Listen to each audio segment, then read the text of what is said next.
রাষ্ট্রীয় সম্মানে sector commander CR দত্তকে শেষ শ্রদ্ধা। প্রণব মুখার্জির প্রতি শ্রদ্ধা নিবেদন, শেষকৃত্য সম্পন্ন। করোনায় আরও ৩৫ জনের মৃত্যু।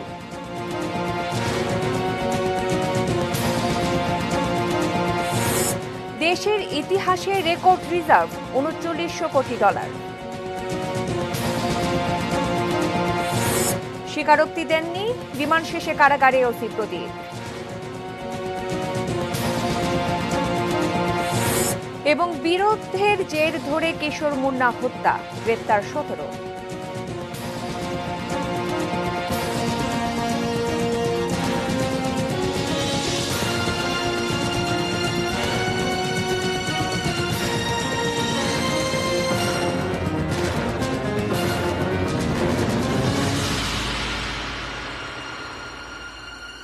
দেখছেন এটিএন নিউজ। ৬টা নিউজ আওয়ারে আপনাদের সঙ্গে রয়েছি আমি শ্রাবণী জলি। শুনছিলেন সংবাদ শিরোনামগুলো। VSL angle channel HB VSL Bikrampur steel limited. এবারে বিস্তারিত। জাতির শ্রদ্ধা ভালোবাসায় সিক্ত হলেন মহান মুক্তিযুদ্ধের সেক্টর কমান্ডার বীরুত্তম অবসরপ্রাপ্ত মেজর জেনারেল সিআর দত্ত। পরে সবুজবাগের বরদেশ্বরী মহাশ্মশানে তার শেষকৃত্য সম্পন্ন হয়।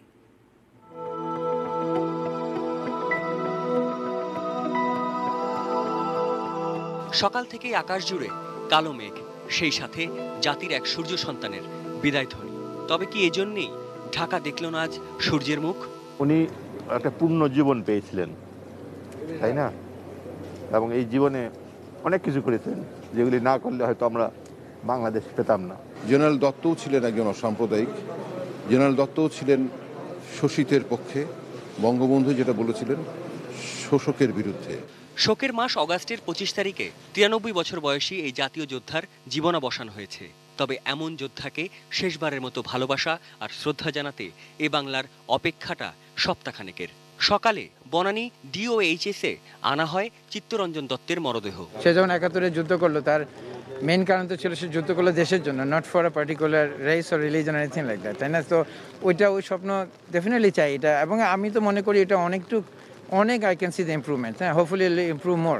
বাংলাদেশ সম্বন্ধে কিচ্ছু নাকি বলা যাবে না। উনি বলতেন ওরকম দেশ হয় না।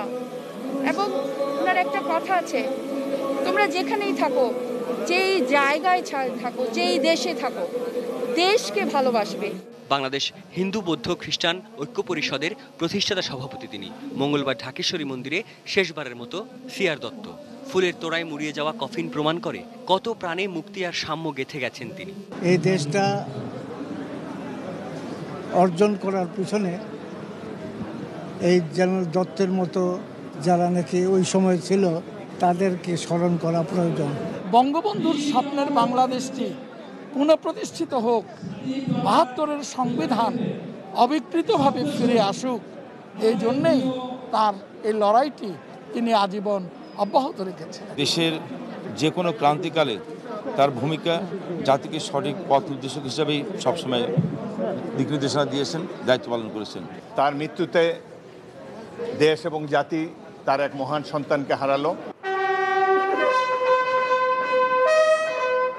এরপর রাষ্ট্র তার এই সূর্য সন্তানকে পয়লা দফা সালাম জানায়। পরের গন্তব্যটাই তার শেষ গন্তব্য, শ্রী শ্রী বরদেশ্বরী কালীমাতা মন্দির। বাংলাদেশের প্রথম সীমান্তরক্ষী বাহিনী বাংলাদেশ রাইফেলসের প্রতিষ্ঠাতা মহাপরিচালককে দেয়া হয় সশস্ত্র সালাম। ফুল দিয়ে শ্রদ্ধা জানানো হয় রাষ্ট্রপতি আর প্রধানমন্ত্রীর পক্ষ থেকে। যে লাল সবুজের পতাকার জন্য রণাঙ্গন দাপিয়ে বেরিয়েছেন এই সেক্টর কমান্ডার, সেই লাল সবুজের পতাকাটা তুলে দেওয়া হয় পরিবারের হাতে। এরপর অনন্ত লোকের পথে যাত্রা বাঙালির এই শ্রেষ্ঠ সন্তানের। সাদাত হাবিবি সেতু, এটিএন নিউজ, ঢাকা। এবারে প্রণব মুখার্জির প্রয়াণ সংবাদ। শ্রদ্ধা আর ভালোবাসায় চিরবিদায় নিলেন ভারত রত্ন প্রণব মুখার্জি। সর্বস্তরের মানুষের শ্রদ্ধা নিবেদনের পর মঙ্গলবার দুপুরে তার শেষকৃত্য সম্পন্ন হয়। জীবনের শেষ দিনগুলোতে যেখানে একান্তই নিজের মতো কাটিয়েছেন, মঙ্গলবার সেই 10 রাজাজি মার্গের বাসায় নেওয়া হয় প্রণব মুখার্জির নিথর দেহ। সেখানে রাখা এই ভারতরত্নের একটি ছবিতে শ্রদ্ধা জানান শাসক ও বিরোধী দলের রাজনীতিবিদদের পাশাপাশি বিশিষ্টজনেরা। প্রথমেই ফুল দিয়ে শ্রদ্ধা জানান রাষ্ট্রপতি রামনাথ কোবিন্দ। এরপর প্রধানমন্ত্রী নরেন্দ্র মোদী তার প্রিয় প্রণবদাকে শেষবারের মতো শ্রদ্ধা নিবেদন করেন। একে একে শ্রদ্ধা জানিয়েছেন উপরাষ্ট্রপতি ভেঙ্কাইয়া নাইডু, প্রতিরক্ষামন্ত্রী রাজনাথ সিং, লোকসভার speaker Om Birla, chief of defence staff Bipin Rawat, সস্ত্রীক সাবেক প্রধানমন্ত্রী মনমোহন সিং, কংগ্রেসের লোকসভার দলনেতা অধীর চৌধুরী, কংগ্রেস সাংসদ রাহুল গান্ধী, দিল্লির মুখ্যমন্ত্রী অরবিন্দ কেজরিওয়াল সহ অসংখ্য নেতাকর্মী ও সাধারণ মানুষ।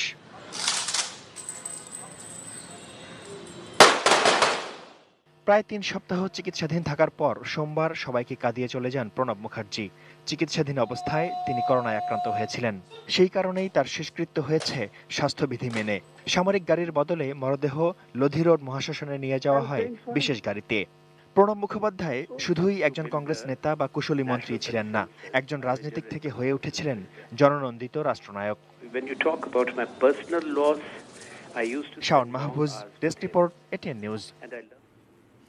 বিভাজনের রাজনীতির এই সময়ে প্রণব মুখার্জি ছিলেন ঐক্য এবং উদারতার প্রতীক। 5 দশকের রাজনৈতিক জীবনে ভারতের রাজনীতিতে সবার কাছে গ্রহণযোগ্য ব্যক্তি থেকে ক্রমশ অভিভাবক হিসেবেই পরিচিত হন এই বাঙালি বাবু। বাংলাদেশের রাজনীতিবিদ, কূটনীতিকরাও তাকে স্মরণ করছেন কৃতজ্ঞচিত্তে। পারিবারিক কোনো রাজনৈতিক ইতিহাস ছাড়াই ভারতের রাজনীতিতে গুরুত্বপূর্ণ ভূমিকা পালন করেছেন প্রণব মুখার্জি। অর্থ, প্রতিরক্ষা, পররাষ্ট্রের মতো গুরুত্বপূর্ণ মন্ত্রণালয় চালানো, রাজ্যসভা, লোকসভার নেতা, সবশেষ রাষ্ট্রপতির দায়িত্ব পালন করেছেন সফলভাবে। একাধিকবার সম্ভাবনা ছিল প্রধানমন্ত্রী হবার, তবে এসবের বাইরে ভারতীয় কংগ্রেসের রন্ধে রন্ধে মিশেছিলেন প্রণব মুখার্জি। जिसको पार्टी के आचरण के बारे में, पार्टी के इतिहास के बारे में जानकारी थी तो उनको थी, और उससे बढ़कर किसी और को कभी रही नहीं है। কংগ্রেসের বাইরে প্রণব মুখার্জির ব্যাপক গ্রহণযোগ্যতার কারণ তার উদারনীতি। দল মত নির্বিশেষে সবাইকে জয় করেছেন তার নিজস্বতায়। व्यक्तित्व की इसी खूबी के कारण वे जटिल विषयों में भी राजनीति सहमति बनाने में सफल हो पाते थे। তার মধ্যে একটা সবাইকে নিয়ে চলবার একটা অসাধারণ দক্ষতা এবং সক্ষমতা আমি দেখেছি।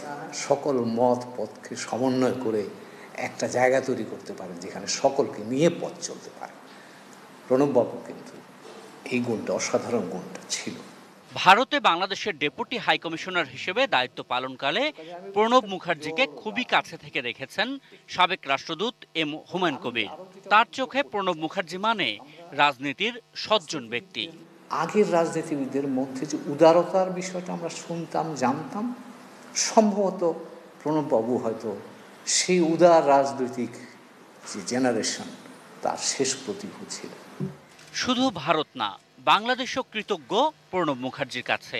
৭১-এর মুক্তিযুদ্ধ, বাংলাদেশ ভারত সম্পর্ক, এমনকি আন্তর্জাতিক দরবারে বাংলাদেশের পক্ষে ভারতকে কৌশলগত অবস্থান নেওয়াতে সবসময়ই উদ্যোগী ছিলেন এই বাঙালি বাবু।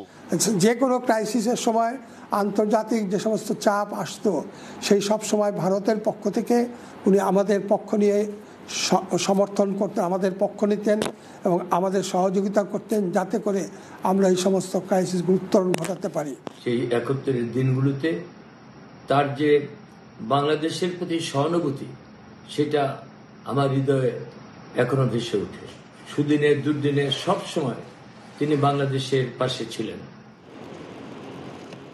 Ashikur Rahman Apu, ATN news, Dhaka. বাংলাদেশের অকৃত্রিম বন্ধু প্রণব মুখোপাধ্যায়ের মৃত্যুতে আগামীকাল রাষ্ট্রীয় শোক পালন করবে বাংলাদেশ। বুধবার বাংলাদেশের সব প্রতিষ্ঠানে জাতীয় পতাকা অর্ধনমিত রাখা হবে। 3 সপ্তাহ দিল্লির আর্মি হসপিটাল রিসার্চ অ্যান্ড রেফারেলে চিকিৎসাধীন থাকার পর সোমবার সন্ধ্যায় মারা যান ভারতের সাবেক রাষ্ট্রপতি প্রণব মুখোপাধ্যায়। 5 দশকেরও বেশি সময় রাজনীতিতে সক্রিয় থেকে প্রথম বাঙালি হিসেবে ভারতের রাষ্ট্রপতির পদে আসীন প্রণব মুখোপাধ্যায় বাংলাদেশের স্বাধীনতা সংগ্রাম থেকে শুরু করে নানা ক্ষেত্রে বন্ধু হয়ে পাশে ছিলেন। 2013 সালে তাকে আনুষ্ঠানিকভাবে বাংলাদেশ মুক্তিযুদ্ধ সম্মাননা দেয়া হয়। ভারতের সাবেক এই রাষ্ট্রপতির মৃত্যুতে শোক জানিয়েছেন রাষ্ট্রপতি আব্দুল হামিদ ও প্রধানমন্ত্রী শেখ হাসিনা। শোক জানিয়েছেন পররাষ্ট্র মন্ত্রণালয় সহ অন্যান্য মন্ত্রণালয়ের মন্ত্রী ও বিশিষ্টজনরা। তিনি তার বিশাল বর্ণাঢ্য রাজনৈতিক জীবনের সবসময় বাংলাদেশের জনগণের কল্যাণের জন্য সহায়তা করে বাংলাদেশের আপামর জনগণের শ্রদ্ধা ও ভালোবাসা অর্জন করেন। এদিকে ভারতের সাবেক রাষ্ট্রপতি নড়াইলের জামাই বাবু প্রণব মুখার্জির মৃত্যুতে গভীর শোক প্রকাশ করেছেন তার আত্মীয় স্বজন সহ নড়াইলের মানুষ। নড়াইলের সাথে আত্মীয়তা বন্ধনে আবদ্ধ হয়েছিলেন ভারতের এই রাষ্ট্রপতি। তার স্ত্রী শুভ্রা মুখার্জির বাড়ি নড়াইল জেলার সদর উপজেলার ভদ্রবিলা গ্রামে। রাষ্ট্রপতি হওয়ার পর 2013 সালে সস্ত্রীক তিনি নড়াইলেও গিয়েছিলেন। 2012 সালে প্রণব মুখার্জি রাষ্ট্রপতি হওয়ায় ভদ্রবিলা গ্রামের মানুষ আনন্দ শোভাযাত্রা করেছিলেন। মিষ্টি বিতরণ ও পূজা অর্চনাও হয়েছিল সেখানে। নড়াইলের সঙ্গে ঘনিষ্ঠ যোগাযোগ ছিল মুখার্জি পরিবারের। সেই সুবাদে প্রণব মুখার্জি হয়ে উঠেছিলেন নড়াইলের জামাইবাবু।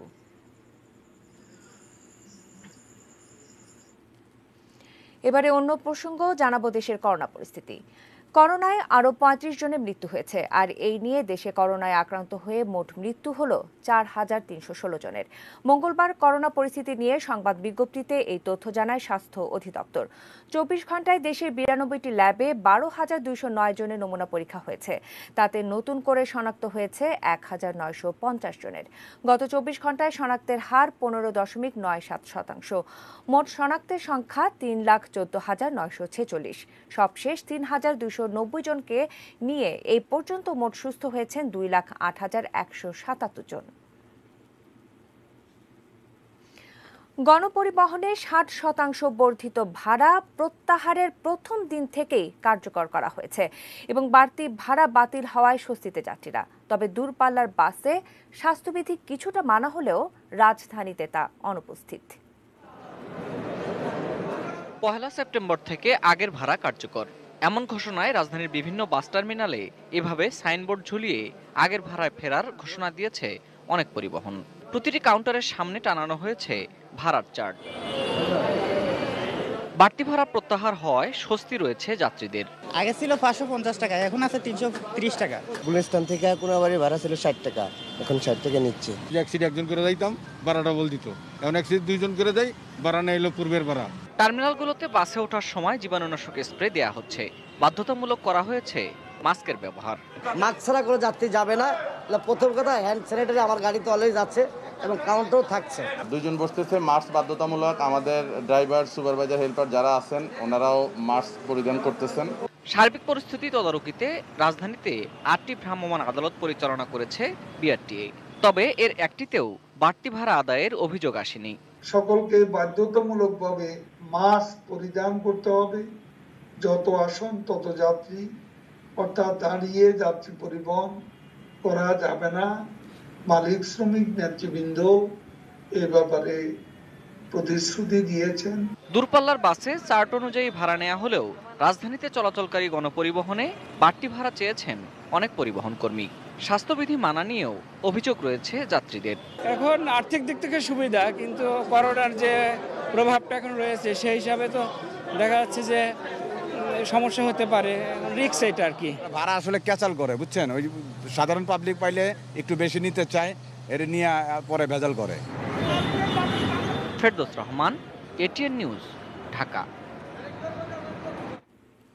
রাজধানীতে সুষ্ঠু পরিবহন ব্যবস্থা গড়ে তুলতে ব্যর্থতার কারণে ঢাকা পরিবহন সমন্বয় কর্তৃপক্ষ ডিটিসি এর প্রতি ক্ষোভ প্রকাশ করেছেন সড়ক পরিবহন ও সেতুমন্ত্রী ওবায়দুল কাদের।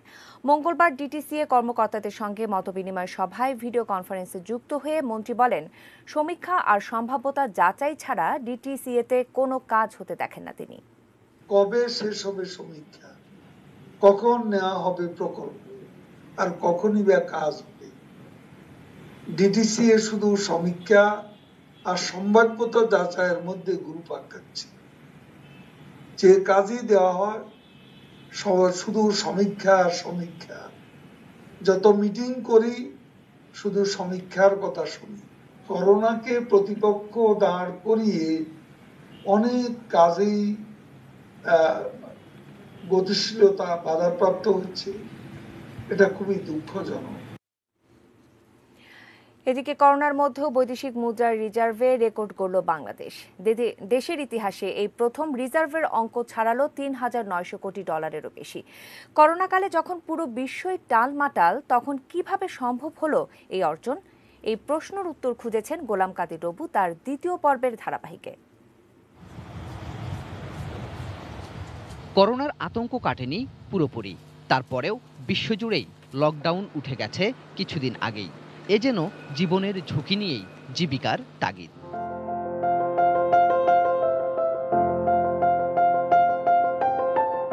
কাজে ফিরেছেন প্রবাসীরাও, আবার টাকা পাঠানোর ক্ষেত্রে গড়েছেন এক নতুন রেকর্ডও।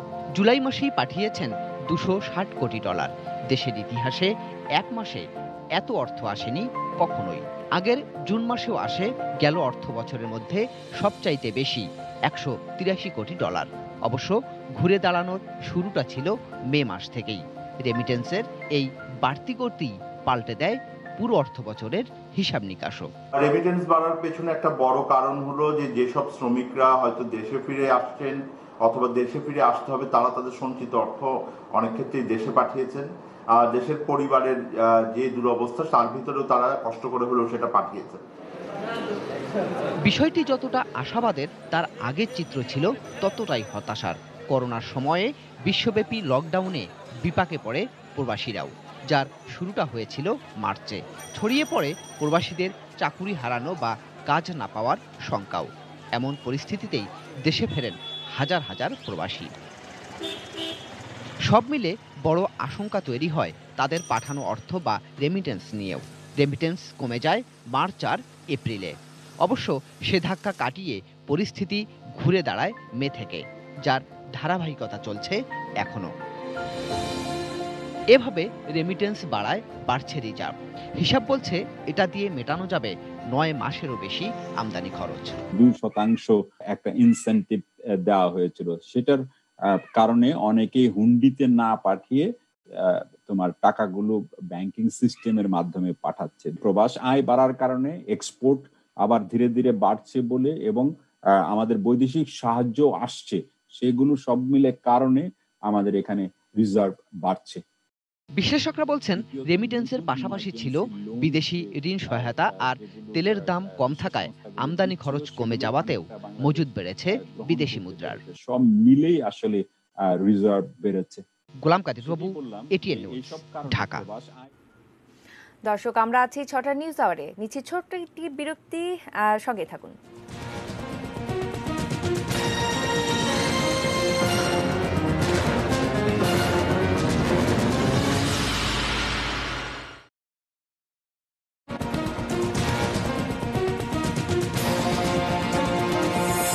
রাষ্ট্রীয় সম্মানে সেক্টর কমান্ডার সিআর দত্তকে শেষ শ্রদ্ধা। প্রণব মুখার্জির প্রতি শ্রদ্ধা নিবেদন, শেষকৃত্য সম্পূর্ণ। করোনায় আরও 35 জনের মৃত্যু।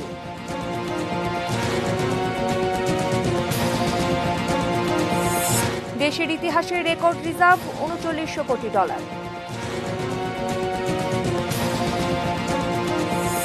স্বীকারোক্তি দেননি, রিমান্ড শেষে কারাগারে ওসি প্রদীপ। বিরোধের জের ধরে কিশোর মুন্না হত্যা, গ্রেপ্তার 17।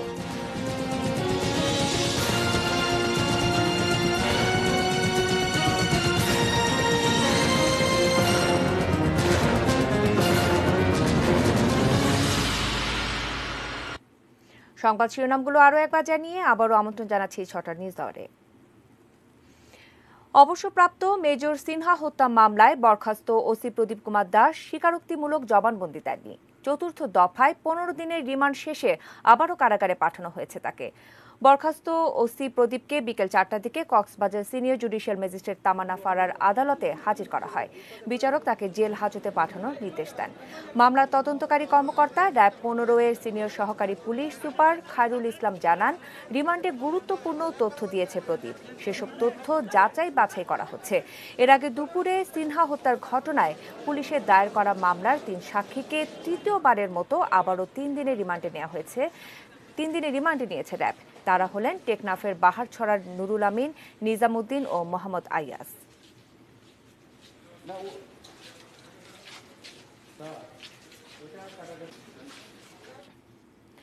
দেশের উপকূলীয় এলাকায় ২৮,০০০ মেট্রিক টন ধারণ ক্ষমতার আধুনিক খাদ্য গুদাম নির্মাণ করবে সরকার। সকালে প্রধানমন্ত্রী শেখ হাসিনার সভাপতিত্বে অনুষ্ঠিত জাতীয় অর্থনৈতিক পরিষদের নির্বাহী কমিটি একনেক সভায় এই সংক্রান্ত প্রকল্পটি পাস হয়। প্রকল্পের আওতায় দেশের ১৯টি জেলার ৬৩ উপজেলায় এসব গুদাম নির্মাণ করা হবে। ৩,৫৬৮ কোটি টাকার এই প্রকল্পের বেশিরভাগ অর্থ ঋণ সহায়তা হিসেবে দেবে বিশ্বব্যাংক। এছাড়াও সিলেট থেকে তামাবিল পর্যন্ত সড়ক ৪ লেনে উন্নীত, চাঁদপুরের মতলব থেকে মেঘনা হয়ে বেড়িবাঁধ সড়ক প্রশস্ত, ৪০০ উপজেলার পুকুর, নদী, খাল সংরক্ষণ ও উন্নয়ন প্রকল্প সহ মোট ৬,৬২৯ কোটি টাকার মোট ৬টি প্রকল্প আজ অনুমোদন করেছে একনেক। মূলধারার সংবাদপত্রগুলোকে অগ্রাধিকার ভিত্তিতে তাদের অনলাইন নিউজ পোর্টালের নিবন্ধন দেওয়া হবে বলে আশ্বস্ত করেছেন তথ্যমন্ত্রী ডক্টর হাসান মাহমুদ। মঙ্গলবার সচিবালয়ে সম্পাদক পরিষদের নেতাদের সঙ্গে বৈঠক শেষে একথা জানান তিনি। সম্পাদক পরিষদের পক্ষ থেকে দ্রুত পত্রিকার অনলাইন নিবন্ধন দিতে তথ্যমন্ত্রীকে অনুরোধ জানানো হয়।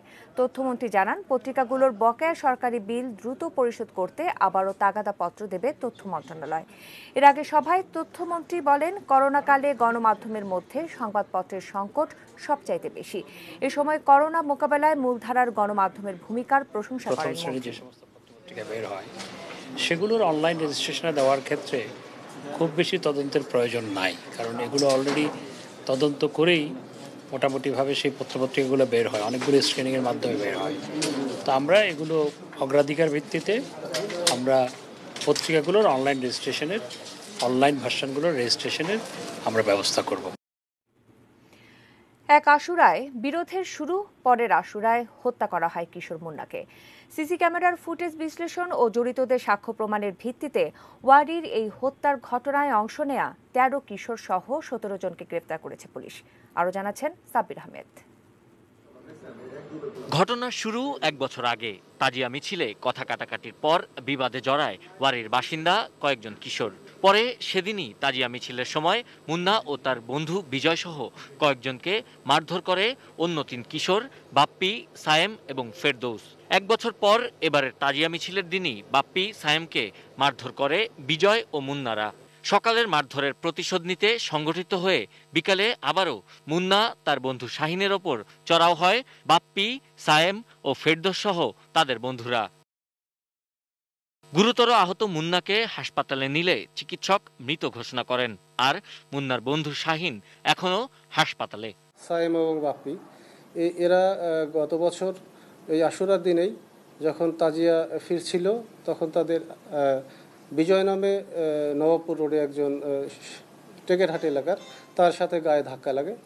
ফলশ্রুতিতে সেখানে তাদের সাথে মারপিট হয় এবং তাদের সেই পুরনো ঘটনাটা রেশ তারা এবছরে আবার বিজয় সামনে পেয়ে যায় সেই বাপ্পি এবং সায়েমকে। তো এই প্রতিশোধ বা এই পূর্ব বিরোধ থেকেই মূলত এই হত্যাকাণ্ড বা এই গুরুতর জখমের ঘটনাটা ঘটেছে। হত্যায় যারা অংশ নিয়েছে তাদের বেশিরভাগই কিশোর, তাই তাৎক্ষণিকভাবে এর ভয়াবহতা সম্পর্কে বুঝতে পারেনি বলে ধারণা পুলিশের। ফিল্মি যে বিষয়গুলো কাজ করে বয়সের কারণে, বয়সের তারুণ্যের কারণে, সে সেখানে দেখা যাচ্ছে তার সর্বশক্তি দিয়ে আঘাত করছে, কিন্তু সে আঘাতের পরিণতিটা সে কি হতে পারে সেটা তাৎক্ষণিকভাবে ভাবছে কি না। কেউ কেউ আঘাত করেছে, কেউ কেউ তাদের সাথে এসে তাদের মোরাল সাপোর্টটা দিয়েছে। গ্রেপ্তারকৃত ১৭ জনের মধ্যে ১৪ জন আদালতে স্বীকারোক্তিমূলক জবানবন্দি দিয়েছে, বাকি ৩ জন রিমান্ডে আছে। Sabbir Ahmed, ATN news, Dhaka. ডাক বিভাগের মহাপরিচালক সুধাংশু শেখর ভদ্রকে টানা ৩ ঘণ্টা জিজ্ঞাসাবাদ করেছে দুদক। সেই সাথে তার দুর্নীতির খোঁজে বিভিন্ন দপ্তরে চিঠি দিয়েছে সংস্থাটি। ডাক বিভাগের এই মহাপরিচালকের বিরুদ্ধে দুর্নীতির একাধিক অভিযোগ আসে দুদকে। এরপর তা আমলে নিয়ে অনুসন্ধান কমিটি গঠন করা হয় কমিশনের পক্ষ থেকে। সুধাংশু শেখর ভদ্রের বিরুদ্ধে ই সেন্টার স্থাপনে অনিয়ম ছাড়াও সারা দেশে উদ্যোক্তাদের ৮৫০০ ল্যাপটপ ক্রয় দুর্নীতি, আউটসোর্সিং এর কাজে অতিরিক্ত বিল উত্তোলনের অভিযোগ রয়েছে। এ ঘটনায় 3 সদস্যের অনুসন্ধান কমিটি করে দুদক। সেই কমিটির প্রধান করা হয় উপপরিচালক মোহাম্মদ সালাউদ্দিনকে। মঙ্গলবার সকাল 10টা থেকে টানা 3 ঘন্টা জিজ্ঞাসাবাদ চলে ডাক বিভাগের মহাপরিচালকের, যদিও নিজেকে নির্দোষ দাবি তার। ডাক বিভাগের যা আছে সবগুলো বিষয় আমরা ইয়েকে বলে গেছি, সব আমরা করব, কাগজপত্র সবকিছু দিয়ে যাব। আপনি কোটি কোটি টাকা আত্মসাৎ করছেন, এগুলো আপনার ভারতে টাকা পাচার করছেন, এগুলো মিথ্যা কথা। দুদক বলছে অপরাধ প্রমাণিত হলে আইনি ব্যবস্থা নেবেন তারা।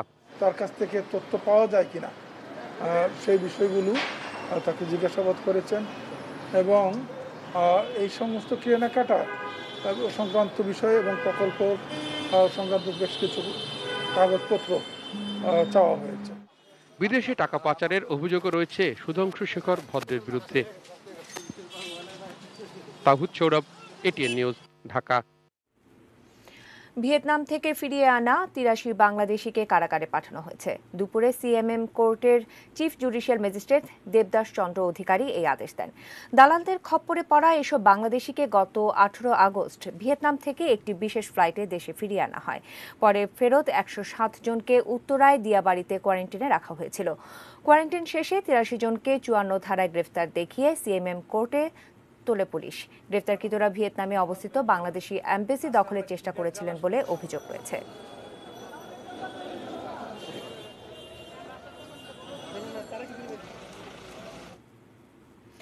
নাগরিকদের জন্য বিশুদ্ধ পানি সরবরাহের লক্ষ্যে সমন্বিত পানি সরবরাহ প্রকল্প নির্মাণের উদ্যোগ নিয়েছে গাজীপুর সিটি কর্পোরেশন। এ কারণে ভারতের ইআইসি ওয়াটার টেকনোলজি কোম্পানির সঙ্গে একটি চুক্তি সই হয়েছে আজ। দুপুরে গাজীপুর সিটি কর্পোরেশনের পক্ষে মেয়র আলহাজ অ্যাডভোকেট মোহাম্মদ জাহাঙ্গীর আলম ও ভারতীয় ইআইসি কোম্পানির পক্ষে ব্যবস্থাপনা পরিচালক আবু জায়েদ মাহমুদ চুক্তিপত্রে সই করেন।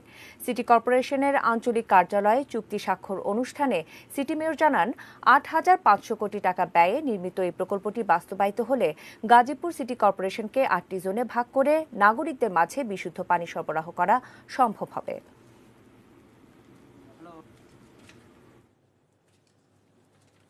আমাদের এখানে প্রায় 3.5 লক্ষ গ্রাহককে আমরা পানি দিতে চাই, সাপ্লাইয়ের পানি এবং ইন্ডাস্ট্রিতে।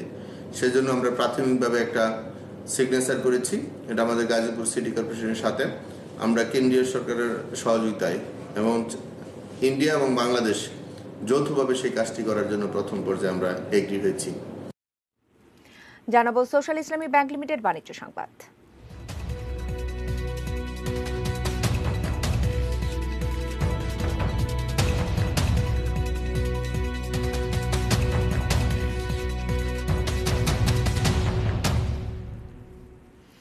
দেশের বাজারে বাজেট লাইন আপের রেডমি 9C স্মার্টফোন এনেছে শাওমি। পাশাপাশি এই প্রতিষ্ঠানটি প্রথমবারের মতো উদ্বোধন করেছে মি স্মার্ট ব্যান্ড 5।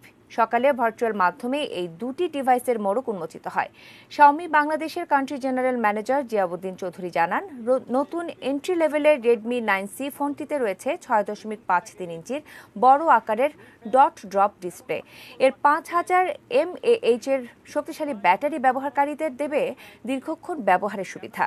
দ্রুত ও পরিষ্কার ছবি তোলার সুবিধা দিতে রেডমি 9C হ্যান্ডসেটে রয়েছে AI ট্রিপল ক্যামেরা, আর মি স্মার্ট ব্যান্ড 5 এ রয়েছে 1.1 ইঞ্চির কালার এমলেট ডিসপ্লে, যা এর আগের ডিসপ্লে থেকে 20% বড়। এবারে জানাবো মেটাল প্রেজেন্ট কৃষি সংবাদ সুজলা সুফলা।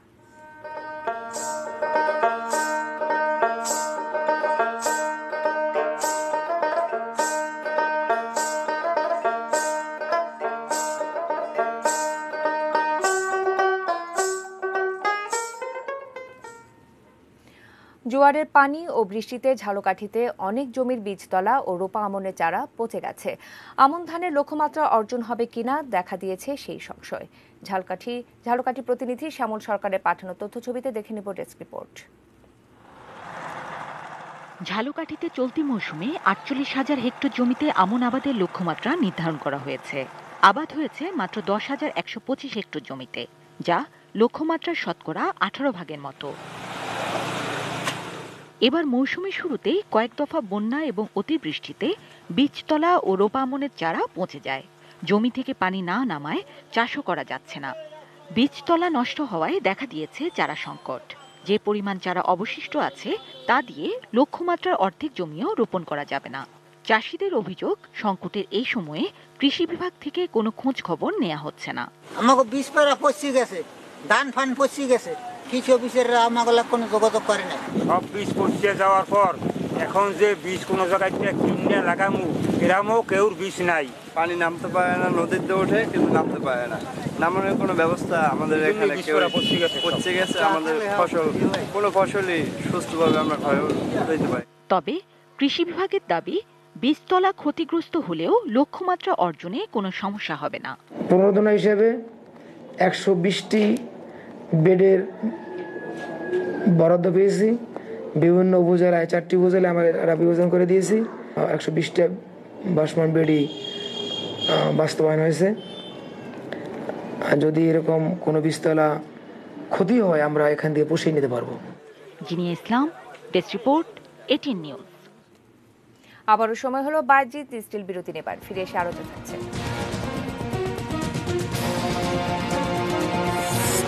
উহানে স্কুল খুলেছে, ইউরোপের স্কুলগুলোতেও ফিরছে শিশুরা।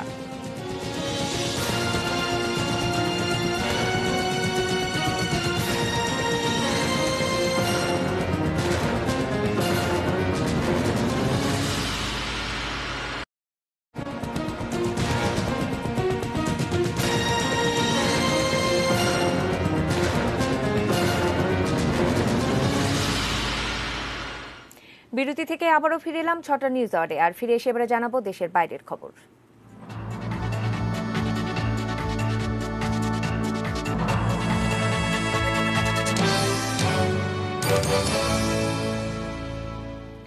করোনা ভাইরাসের উৎপত্তিস্থল চীনের উহানের সব স্কুল খুলে দেওয়া হয়েছে। 2842টি শিক্ষা প্রতিষ্ঠানের 14 লাখ শিক্ষার্থী স্কুলে যাওয়া শুরু করেছে। তবে স্কুলে শিক্ষক শিক্ষার্থী সহ সকলকে কঠোর স্বাস্থ্যবিধি মেনে চলতে হবে। শিক্ষার্থীদের স্কুলে আসা যাওয়ার সময় মাস্ক পরতে এবং সম্ভব হলে গণপরিবহন এড়িয়ে চলতে পরামর্শ দেওয়া হয়েছে। এছাড়া স্কুলগুলোকে প্রতিদিনের অবস্থা নিয়ে উহানের স্বাস্থ্য কর্তৃপক্ষকে রিপোর্ট দিতে হবে। দুদিন আগেই অবশ্য উহানের বিশ্ববিদ্যালয়গুলো খুলে দেওয়া হয়েছে। ইউরোপের বিভিন্ন দেশে সংক্রমণের আশঙ্কার মধ্যে স্কুলে ফিরছে শিশুরা। আর শিক্ষক ও অভিভাবকরা উদ্বেগ প্রকাশ করলেও ইউরোপের সরকারগুলো স্কুল খুলে দেওয়ার পক্ষে অবস্থান নেয়। ফ্রান্স ও বেলজিয়ামের শিক্ষার্থীরা মঙ্গলবার থেকে স্কুল শুরু করেছে। যুক্তরাজ্যে চলতি সপ্তাহে স্কুলে ফিরেছে শিশুরা, আর গ্রিসেও আগামী সোমবার স্কুল খুলবে। এদিকে জার্মানিতে স্কুল চালু হয়েছে গত মাস থেকেই।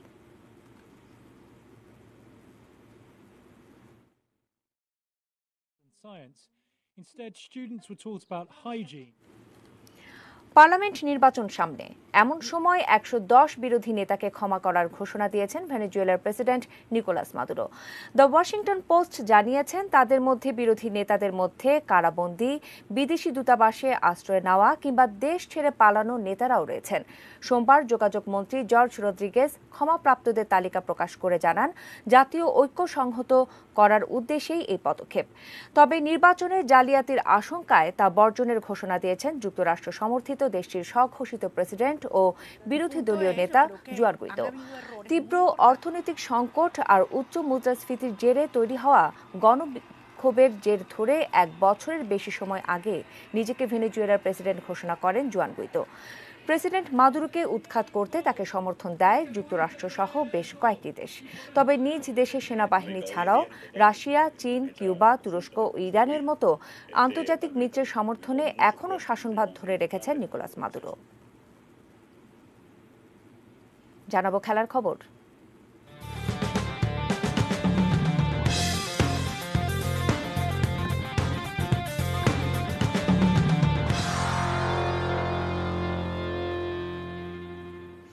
আবারও বিসিবির প্রশাসনিক কাজগুলো বাসা থেকে করার নির্দেশ দিয়েছে দেশের ক্রিকেটের নিয়ন্ত্রক সংস্থা। করোনা ভাইরাস সংক্রমণের কারণে গত মার্চ মাসে দেশের সব ধরনের ক্রিকেট বন্ধ করে দেওয়া হয়। তখন হোম অফিস চালু করে বাংলাদেশ ক্রিকেট বোর্ড। এরপর পরিস্থিতি কিছুটা স্বাভাবিক হলে ক্রিকেটারদের ব্যক্তিগত অনুশীলনের অনুমতি দেয় বিসিবি। তবে করোনা পরিস্থিতি পুরোপুরি নিয়ন্ত্রণে না আসায় আবারও বাসায় থেকে কাজ করার নির্দেশ দেওয়া হয়েছে। একথা জানিয়ে বিসিবির প্রধান নির্বাহী নিজামুদ্দিন চৌধুরী সুজন বলেছেন, অফিস বন্ধ থাকলেও ক্রিকেটারদের অনুশীলন ঠিকই চলবে। তবে শনিবার থেকে আবারও কার্যালয়ে এসে কাজ শুরু করতে পারেন কর্তারা।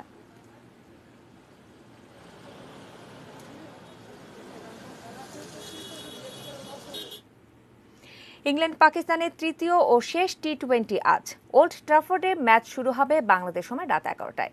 বৃষ্টিতে প্রথম টি-20 বাতিল হয়। দ্বিতীয় ম্যাচে বড় স্কোর করেও পরাজয় এড়াতে পারেনি পাকিস্তান। 5 উইকেটে জিতে সিরিজে এগিয়ে যায় ইংল্যান্ড। এখন তাদের সামনে সিরিজ জয়ের ভালো সুযোগ রয়েছে, কারণ দুর্দান্ত ফর্মে রয়েছেন ইংল্যান্ড ব্যাটসম্যানরা। তবে সমতায় থেকে সিরিজ শেষ করতে চাইবে সফরকারীরা। ফর্মে নেই পাকিস্তান বোলাররা, তাই সিরিজ বাঁচানোর লড়াই কঠিনই হবে তাদের জন্য। শেষ ম্যাচে যদিও একাদশে 2টি পরিবর্তনের ইঙ্গিত দিয়েছে পাকিস্তানের টিম ম্যানেজমেন্ট। মোহাম্মদ আমিরের জায়গায় খেলবেন ওয়াহেদ রিয়াজ, আর অভিজ্ঞ শোয়েব মালিকের পরিবর্তে সুযোগ দেওয়া হতে পারে জাতীয় দলে এখনো অভিষেক না হওয়া হায়দার আলীকে।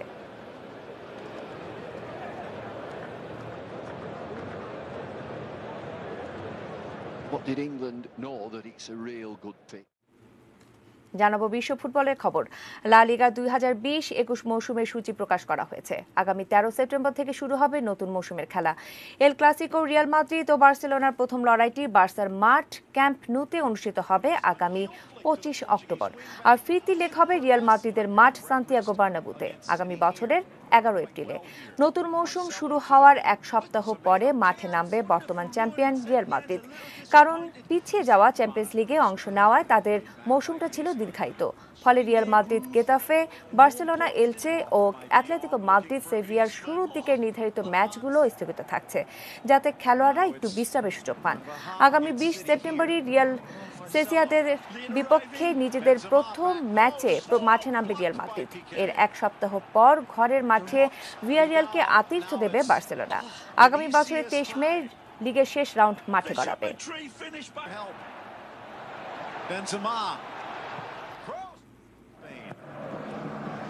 Edge for Griezmann, heel flick to the Portuguese wingback, in for Messi. Breaker you referenced against City here, quite well here. Marcelo to the middle. Semedo can't. Wonderful run, and Set Yen's a little disappointed. You see Blaugrana. Nice play. Laid back by Griezmann. Sweating their groove, and more importantly than that, off by De Jong, looking for Griezmann. Varane. খেলার খবর জানিয়ে শেষ করব 6টা news hour. তবে তার আগে শিরোনামগুলো জানিয়ে দিচ্ছি আরো একবার। রাষ্ট্রীয় সম্মানে সেক্টর কমান্ডার সিআর দত্তকে শেষ শ্রদ্ধা। প্রণব মুখার্জির প্রতি শ্রদ্ধা নিবেদন, শেষকৃত্য সম্পন্ন।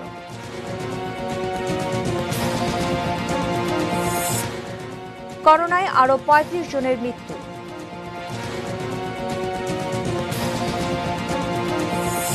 দেশের ইতিহাসে রেকর্ড রিজার্ভ $3900 কোটি।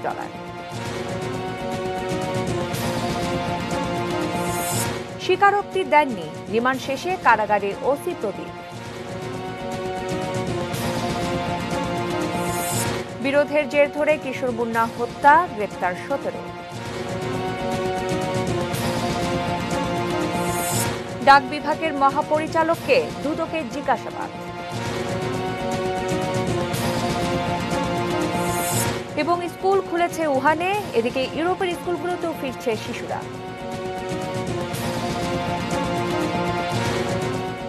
এই ছিল 6টা নিউজ আওয়ার। সঙ্গে থাকুন, দেখতে থাকুন ATN নিউজ। আর ATN নিউজের ব্রেকিং নিউজ আপনার মোবাইলে পেতে টাইপ করুন ST@SN এবং পাঠিয়ে দিন 5959 এই নম্বরে। ধন্যবাদ।